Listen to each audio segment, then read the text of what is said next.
당신의 남편이 XX와 바람을 피우고 있습니다. 그의 휴대폰을 확인해 보세요. 그러면 당신 외에도 많은 사람들이 이미 알고 있는 이 사실을 알게 될 것입니다.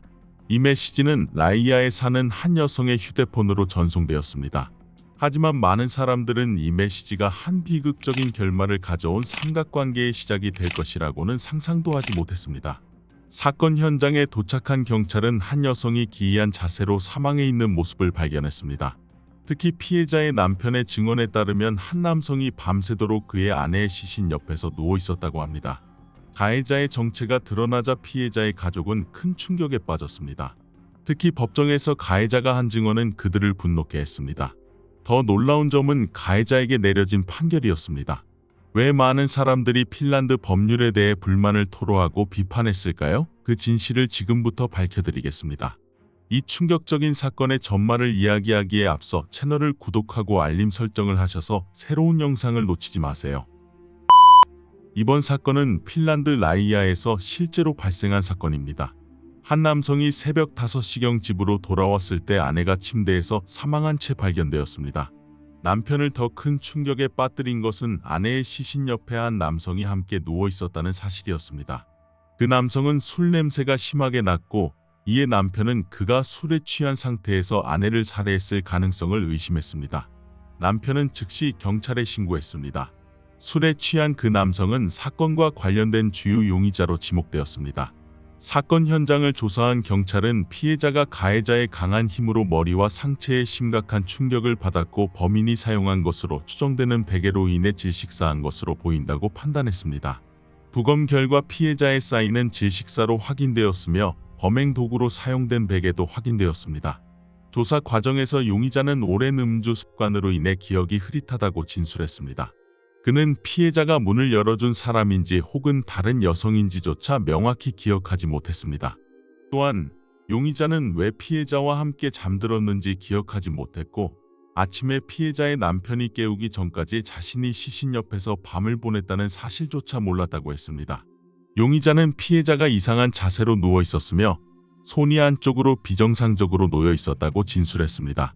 이는 피해자가 범인과 몸싸움을 벌이면서 질식사한 자세로 보이지 않았습니다. 경찰은 사건 현장을 분석하며 용의자가 침입한 흔적을 찾을 수 없었습니다. 또한 용의자의 신체에는 피해자와의 몸싸움 흔적이 발견되지 않았습니다. 보통 피해자가 질식사할 때 저항을 하며 범인의 몸에 상처를 남기기 마련이지만 이번 사건에서는 그런 증거가 없었습니다. 경찰은 용의자가 침입범죄로 보이도록 현장을 조작했을 가능성을 발견했습니다. 범인은 창문 유리를 깨뜨렸으나 그의 발자국은 현관문에서 발견되었습니다. 따라서 경찰은 범인이 술에 취한 남성을 사건의 범인으로 몰아가고 피해자의 집이 밤중에 침입당한 것처럼 꾸민 것으로 보았습니다.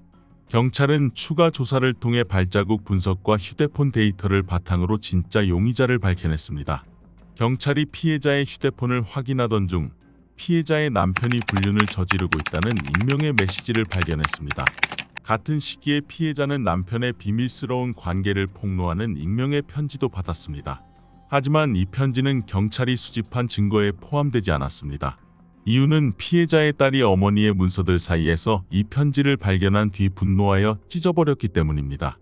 피해자의 딸은 경찰에게 그 편지가 자신의 아버지와 바람을 피운 여성의 필체로 작성된 것 같아 화가 나서 찢었다고 진술했습니다. 경찰은 피해자의 남편을 신속히 조사했습니다. 그는 아내가 이런 메시지와 편지를 받았다는 사실에 충격을 받았다고 했습니다. 그러나 그는 불륜을 저질렀다는 사실을 인정하며 그 여성의 정체도 밝혀졌습니다. 47세 여성 비르피 안넬레 니에미는 피해자가 받은 익명의 메시지에 언급된 인물이었습니다. 심지어 경찰은 그녀가 피해자에게 보낸 메시지들까지 확인했습니다. 2024년 3월 24일 피해자의 휴대폰에서 경찰은 비르피 안넬레 니에미가 피해자의 남편과 불륜을 인정하는 메시지를 보낸 사실을 확인했습니다. 메시지에서 비르피 안넬레 니에미는 피해자에게 용서를 구하며 남편과 반년 동안 함께 지냈다는 사실을 고백했습니다. 또한 그녀는 자신의 남자친구가 그녀와 정식으로 함께하기 위해 이혼을 원한다고 말했습니다.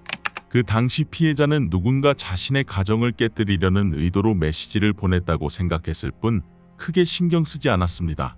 하지만 이후 비르피아넬레 니에미의 진술에 따르면 그녀가 신뢰했던 남성은 약속을 지키지 않았고 이후에도 가족과 함께 사는 것을 멈추지 않았습니다.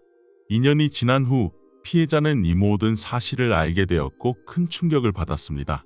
이는 피해자가 사망하기 몇 달 전 친구들에게 보낸 메시지에서도 분명히 드러났습니다. 당시 피해자는 절친한 친구에게 자신이 남편과 그의 연인의 비윤리적인 행동을 견딜 수 없다고 고백했습니다. 그녀는 구청에 이혼 소송을 제기했습니다. 그러나 이혼 과정은 남편이 소송을 원하지 않아 매우 오랜 시간이 걸렸습니다. 법원은 두 사람에게 화해를 시도하도록 권유하기도 했습니다. 비르피아넬레 니에미는 남성에게 6월까지 자신과 함께 살기 위해 집을 떠나라고 요구했다고 진술했습니다. 그러나 그녀의 강경한 요구에도 불구하고 남성은 이를 따르지 않았습니다. 살인사건이 발생하기 며칠 전 비르피아넬레 니에미는 새벽 시간대에 남편의 집 앞에 나타났습니다. 이 사실은 피해자가 친구들에게 보낸 메시지에서 확인되었습니다. 피해자는 메시지에서 비르피아넬레 니에미가 새벽 2시 30분에 집 문을 두드리며 울며 고통을 호소했다고 묘사했습니다. 그녀는 왜 피해자가 여전히 남편과 함께 살고 있는지를 물었다고 했습니다. 또한 경찰은 피해자가 7월 5일 친구에게 보낸 메시지를 통해 그녀가 남편과 그의 연인에 대해 심각한 걱정을 하고 있었다는 사실을 확인했습니다. 그로부터 이틀 후 피해자의 남편은 새벽에 집으로 돌아와 침대에서 아내가 사망한 채 있는 것을 발견했습니다. 이는 매우 이례적인 상황이었습니다. 피해자의 남편은 사건 당시에 알리바이가 있었습니다. 그의 직장 CCTV는 그가 근무지에 도착하고 떠난 시간을 명확히 보여주었습니다. 또한 차량에 설치된 블랙박스를 통해 그의 이동 경로 역시 확인되었습니다. 모든 증거는 그가 사건 현장에 없었다는 사실을 뒷받침했습니다. 장기적인 수사 끝에 비르피아넬레 니에미는 살인 혐의로 기소되었습니다. 경찰은 그녀가 베개와 담요를 이용해 피해자를 질식시켰다고 판단했습니다. 특히 범행 후에도 비르피아넬레 니에미는 태연히 노래방에 가서 유니클루비의 Under the Stars를 불렀습니다. 경찰은 비르피아넬레 니에미를 범인으로 특정한 이유와 그녀가 저지른 치명적인 실수에 대해 다음과 같은 중요한 증거를 제시했습니다. 이 사건의 중심 증거 중 하나는 피해자의 안경이었습니다. 침실 바닥에서 발견된 안경에는 2개의 머리카락이 얽혀 있었습니다. 경찰은 이 머리카락을 DNA 검사를 위해 보내 결과를 확인한 끝에 그것이 피해자의 머리카락이 아니라는 사실을 밝혀냈습니다.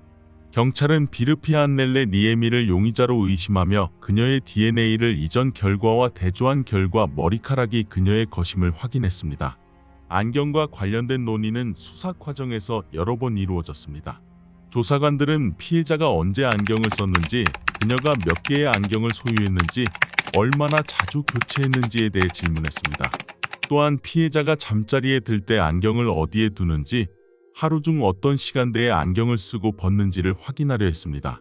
비르피아넬레 니에미는 자신의 혐의를 벗기 위해 2개의 머리카락이 며칠 전에 안경에 묻었을 가능성을 주장하며 반박했습니다. 그녀는 피해자의 집에 방문했을 때 피해자와 포옹을 나눴고 그 과정에서 머리카락이 안경에 묻었을 수 있다고 말했습니다. 그러나 경찰은 피해자가 친구들에게 보낸 메시지를 바탕으로 두 사람이 친밀한 관계가 아니었으며 피해자가 남편의 연인과 포옹할 가능성은 거의 없다고 판단했습니다. 이 첫 번째 변명이 설득력을 얻지 못하자 비르피아넬레 니에미는 피해자의 남편이 증거를 조작해 자신에게 누명을 씌우려 했을 가능성을 제기했습니다. 경찰 조사에 따르면 피해자의 남편과 비르피아넬레 니에미의 관계는 살인사건이 밝혀진 후 끝이 났습니다. 이에 비르피아넬레 니에미는 자신과 연인이었던 남성에게 모든 의심을 돌리려고 했습니다. 그러나 결정적인 증거가 발견되었습니다. 부검을 진행한 법의학자는 피해자의 손톱 밑에서 피부 조직 조각을 발견했습니다. DNA 검사를 통해 해당 피부 조직이 비르피아넬레 니에미의 것임이 확인되었습니다. 경찰은 피해자가 범인의 손을 긁으며 저항했을 가능성이 높다고 보았습니다. 실제로 니에미의 손에서도 긁힌 자국이 발견되었습니다. 수사관들은 DNA가 손톱 밑에 며칠 동안 남아있을 가능성은 거의 없다고 판단했습니다. 피해자는 정원을 자주 가꾸는 습관이 있었고 손을 자주 깨끗이 씻는 사람이었기 때문입니다. 이로 인해 비르피아넬레 니에미가 이전에 피해자를 만났을 때 DNA가 묻었을 가능성에 대한 그녀의 주장은 완전히 배제되었습니다. 그녀는 사건의 유일한 용의자로 지목되었습니다. 많은 사람들은 비르피아넬레 니에미와 피해자의 남편 사이의 관계가 얼마나 특별했기에 그녀가 이혼 요구를 받아들이지 않는 피해자의 태도에 분노하고 비극적인 사건을 초래했는지 궁금해했습니다. 경찰 조사에서 비르피아넬레 니에미는 그녀와 피해자의 남편의 관계가 2015년에 시작되었으며 곧 깊고 안정적인 관계로 발전했다고 밝혔습니다. 2016년 12월 니에미는 가족 문제로 인해 살던 마을을 떠나 라이아로 이주했습니다. 그 당시 피해자의 남편은 니에미에게 평생 함께하고 싶다고 말했습니다. 그는 아내와 자녀와 함께 살면서도 연인인 니에미를 극진히 돌봤습니다. 그는 니에미와의 관계를 자신이 경험한 가장 아름다운 관계로 여겼습니다. 택시 서비스 회사 직원으로 일하던 그는 집을 자주 비우며 일정이 불규칙했기 때문에 불륜을 유지하기 쉬웠고 니에미와의 관계는 더욱 깊어졌습니다. 남성은 니에미에게 여러 차례 아내와 이혼하고 그녀와 새로운 삶을 시작하겠다고 약속했지만 결국 약속을 지키지 않았습니다. 이는 니에미를 분노하게 만들었습니다. 니에미는 피해자의 남편이 이혼을 원한다고 피해자의 아내에게 직접 이야기했으며 피해자가 그녀의 입장을 이해해 줄 것이라고 기대했습니다. 니에미는 경찰 조사에서 피해자의 남편이 자신과의 관계에 대해 어떻게 진술했는지 궁금했다고 밝혔습니다. 그녀에 따르면 남성은 항상 모든 일이 잘 될 것이라며 그녀를 안심시켰고 심지어 함께 살 집을 찾기 위해 적극적으로 나섰던 적도 있었다고 말했습니다. 그러나 니에미는 남성이 아내와 이혼하지 못하는 이유로 딸을 핑계 삼는 것에 분노했다고 진술했습니다. 니에미는 자신이 남성을 압박하거나 이사를 강요하지 않았다고 주장했지만 남성이 명확한 계획을 세우지 않는 것이 그녀를 화나게 했다고 설명했습니다.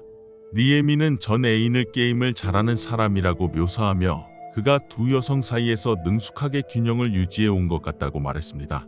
니에미는 분노가 극에 달했을 때 연인의 딸에게 페이스북 메시지를 보냈다고 밝혔으며 이로 인해 상황은 더욱 악화되었습니다. 피해자의 딸은 아버지의 연인을 피하고 그녀와 관련된 문제에 휘말리고 싶지 않았다고 진술했습니다. 그녀는 또한 자신이 부모의 이혼을 막았다는 주장을 부인했습니다. 피해자의 딸은 추가로 니에미가 자신이 단지 존재한다는 이유만으로 아버지의 인생을 망쳤다고 메시지를 보냈다고 밝혔습니다. 이후 피해자의 딸은 아버지에게 모든 사실을 털어놓았고 이는 니에미와 남성의 관계를 더욱 악화시켰습니다. 경찰이 수집한 증거와 증인의 진술로 비르피아넬레 니에미는 9월에 공식적으로 기소되었습니다. 조사보고서와 증인의 진술에 따르면 비르피아넬레 니에미는 과거의 개인적인 문제와 남성과의 언쟁으로 인해 정신 상태가 불안정해졌습니다. 총 38명의 증인이 소환되었으며 경찰은 철저한 수사를 진행했습니다. 법정에서 니에미는 피해자의 아내와의 만남에 대해 진술했습니다. 그녀는 피해자가 자신과 남편의 관계에 대해 물었고 자신은 솔직하게 관계를 인정하며 책임이 없다고 주장했다고 밝혔습니다. 피고인 비르피아넬레 니에미는 법정에서 피해자와 자신이 가끔 우연히 마주치곤 했다고 진술했습니다. 라이아는 인구 8,000명이 조금 넘는 작은 도시였기에 그들의 만남은 우연히 발생할 수 있는 일이었습니다. 니에미는 법정에서 한 번은 피해자의 남편, 피해자 그리고 자신이 함께 3자 회의를 가진 적이 있었다고 밝혔습니다. 이 회의에서 세 사람은 문제를 해결할 최선의 방법을 논의했습니다. 피고인의 주장에 따르면 그 회의 이후 그녀는 자신의 연인이 곧 이혼을 준비할 것이라고 믿었습니다. 그녀는 심지어 남성이 이혼 후 사용할 문서와 옷가방까지 준비했다고 덧붙였습니다. 그러나 한여름이 되자 남성은 여전히 집에서 피해자와 함께 살기를 선택했습니다. 이는 니에미에게 큰 분노를 안겼습니다. 니에미는 이전의 연인과 자주 전화로 이야기를 나눴다고 진술했습니다. 심지어 심야에도 그 남성의 어려움을 들어주고 가능한 경우에는 직접 위로하러 갔었다고 말했습니다. 하지만 남성이 이혼을 계속 미루는 태도의 니에미는 더 이상 참을 수 없었다고 했습니다. 그럼에도 불구하고 그녀는 자신이 범인이 아니라고 주장했습니다. 법정에서 니에미는 감정을 해소하기 위해 카라오케를 즐겨 찾았으며 특히 주말에는 자주 노래를 부른다고 진술했습니다. 그녀는 많은 사람들이 이를 증언할 수 있다고 말했습니다. 한 카라오케 바 직원은 니에미가 사건 당일 밤 우울한 표정으로 바에 왔다고 증언했습니다. 그 직원은 또한 보통 니에미는 그녀의 연인이자 택시 운전사인 남성의 차를 타고 오지만 그날 밤에는 자전거를 타고 혼자 왔다고 말했습니다. 검찰의 정보에 따르면 살인 사건은 니에미가 갔던 카라오케 바에서 몇 킬로미터 떨어지지 않은 곳에서 발생했습니다. 피해자의 정확한 사망 시각은 알 수 없지만 부검 결과에 따르면 피해자는 밤 10시에서 새벽 2시 사이에 사망했을 가능성이 높았습니다. CCTV를 확인한 결과 경찰은 니에미가 이 시간대에 자전거를 타고 피해자의 집으로 가는 모습을 포착했습니다. 이에 검찰은 니에미가 그 시간에 피해자를 질식시켜 살해했을 가능성이 높다고 주장했습니다. 검찰은 니에미가 범행 후 피해자의 집 앞에서 만난 술에 취한 남성을 집으로 데려와 피해자의 시신 옆에 눕혔다고 추정했습니다. 이를 통해 그 남성이 범인으로 의심받도록 현장을 조작했다는 것입니다. 또한 니에미는 집을 떠나기 전에 창문을 깨뜨려 침입의 흔적을 남기고 이후 아무 일도 없었던 것처럼 카라오케 바에 갔다는 것입니다. 검찰의 논리적 분석과 피해자의 손톱 밑에서 발견된 니에미의 DNA 증거에도 불구하고 니에미는 모든 혐의를 부인하며 자신의 무죄를 주장했습니다. 법정에서 피고인은 그녀의 연인이 사건의 진짜 범인이며 자신에게 누명을 씌우기 위해 현장을 조작했다고 주장했습니다.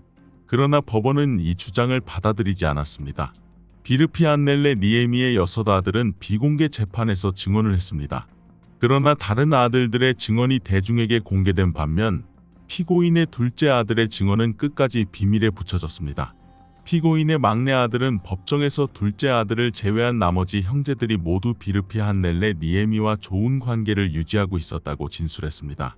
언론과 대중은 둘째 아들의 증언 내용에 대해 큰 관심을 보였지만 법원은 이를 철저히 비밀로 유지하기로 결정했습니다. 두 번째 재판 이후 법원은 피고인의 모든 혐의 부인을 무시하고 비르피 안넬레 니에미에게 유죄 판결을 내렸습니다. 판사는 피고인이 사건이 발생한 주에 피해자에게 여러 차례 메시지를 보내고 직접 찾아가 이야기를 나눴다는 사실을 언급했습니다. 메시지 내용은 피고인과 피해자의 남편 간의 관계와 관련된 것으로 이는 피해자에게 심리적으로 큰 압박을 가했습니다. 10월 3일 법원은 비르피 안넬레 니에미에게 징역 10년형을 선고했습니다. 또한 피해자의 성인 딸에게 9,000유로를 배상하도록 명령했습니다. 이는 그녀가 겪은 고통에 대한 보상이었습니다. 추가로 피고인은 8,000유로 이상의 법정 비용을 부담해야 했으며 피해자의 가족이 한 명의 생계 책임자를 잃은 것에 대한 보상으로 2,000유로를 추가로 지급해야 했습니다. 피해자의 남편 또한 사건과 관련된 특별 비용으로 약 4,000유로를 배상해야 했습니다. 그는 법정에서 슬픈 표정을 지었을 뿐 이에 대해 별다른 불만을 제기하지 않았습니다. 피해자를 알고 지낸 사람들은 법원이 피고인의 죄를 과실치사로 판단해 그녀에게 단 10년형만을 선고한 것에 큰 충격을 받았습니다. 이들은 사건이 사전에 계획된 살인이었다고 생각했습니다. 비르피 안넬레 니에미는 판결에 동의하지 않았고 자신은 10년형을 받을 이유가 없다며 항소를 제기했습니다. 2021년 2월 그녀는 항소심 법원에 자신을 즉시 석방해달라고 요청했습니다. 그녀는 6 아들을 돌봐야 한다는 이유로 수감이 부당하다고 주장했습니다. 특히 그녀는 계속해서 모든 혐의를 부인해왔습니다. 니에미는 항소문에서 자신이 피해자의 죽음과 아무 관련이 없다고 주장했습니다. 항소문에는 피해자가 자연적인 원인으로 사망했을 가능성을 배제할 수 없다는 내용이 포함되었습니다. 또한 그녀는 피해자와 함께 잠을 잤던 남성의 행동을 다시 조사할 것을 요구했습니다. 그는 사건 당일 피해자의 아파트에 있었지만 경찰은 그를 용의자에서 빠르게 제외시켰습니다. 니에미는 항소문에서 제3자가 피해자를 폭행해 살해했을 가능성도 제기했습니다. 그러나 피고인이 제기한 여러 주장을 검토한 바사 항소심 법원은 그녀의 항소를 기각했습니다. 현재 핀란드의 언론과 대중은 이 사건에 대해 다양한 의견으로 나뉘어 있습니다. 이 사건이 논의될 때마다 찬반 논쟁이 이어지고 있습니다. 여러분은 어떻게 생각하시나요? 아래 댓글로 의견을 남겨주세요. 영상을 끝까지 시청해 주셔서 감사합니다. 좋아요와 구독 버튼을 눌러주시고 다음 영상에서 또 다른 흥미로운 사건으로 찾아뵙겠습니다. 감사합니다.